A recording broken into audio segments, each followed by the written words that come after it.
diceritakan dalam hadis yang sahih itu bahwa ada seorang anak muda. Anak muda ini beragama Yahudi.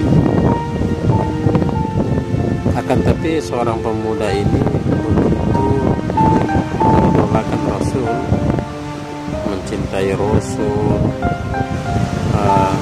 ngefans lah dengan Rasulullah Sallallahu Alaihi Wasallam.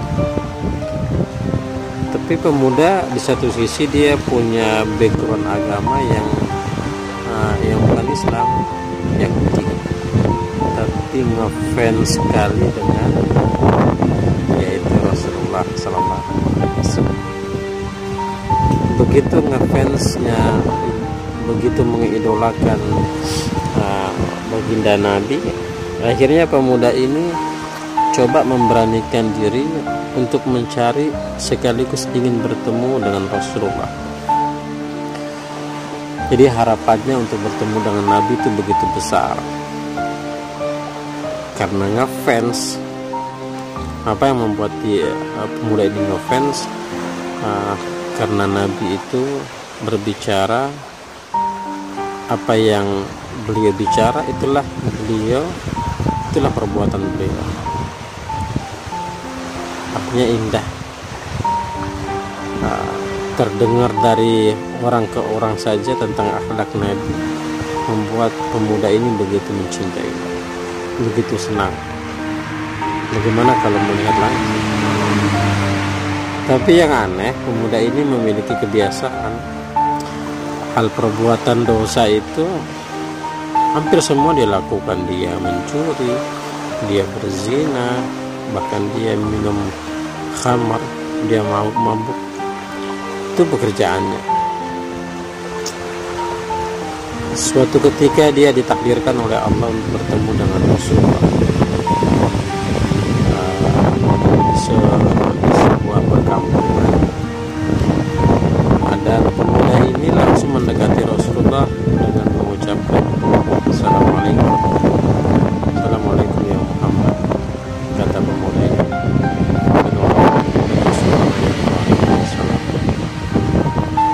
Lalu pemuda ini menceritakan, saya ini dari penduduk sebelah, saya beragama Yahudi, tapi saya sangat mengidolakan dirimu, saya sangat ngefans dengan dirimu ya Rasul.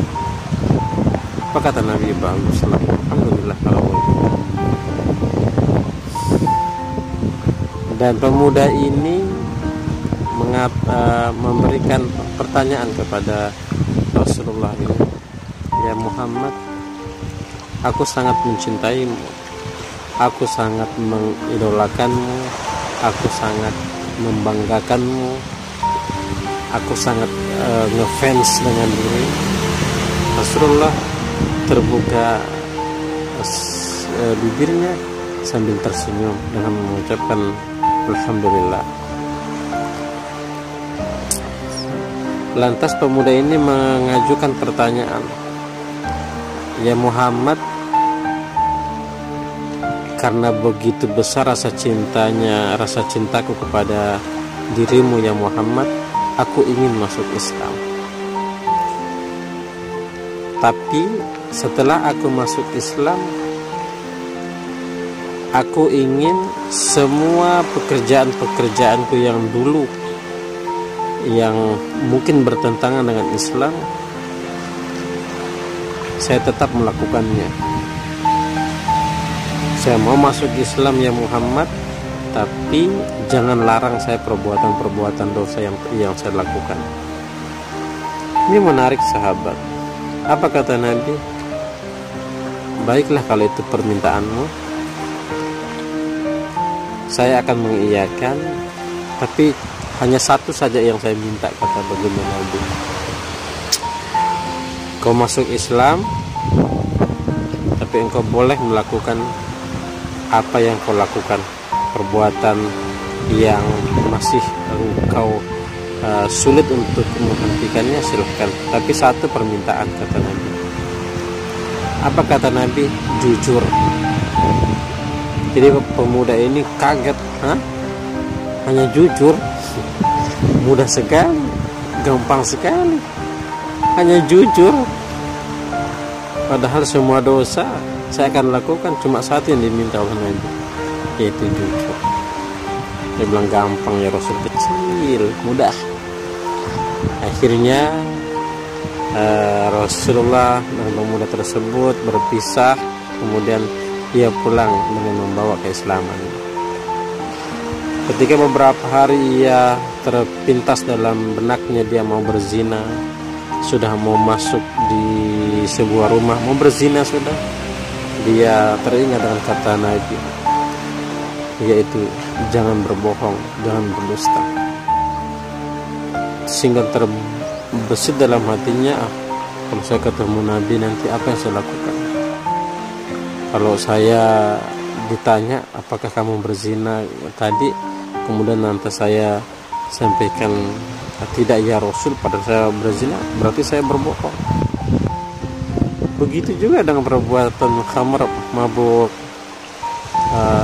Yang terfikirkan adalah bagaimana nanti ketemu dengan Nabi kalau ditanya apakah saya minum atau tidak. Begitu terus dengan maksiat-maksiat yang dia lakukan, yang terlintas kalimat Nabi yaitu jujur. Akhirnya ia berhentikan semuanya.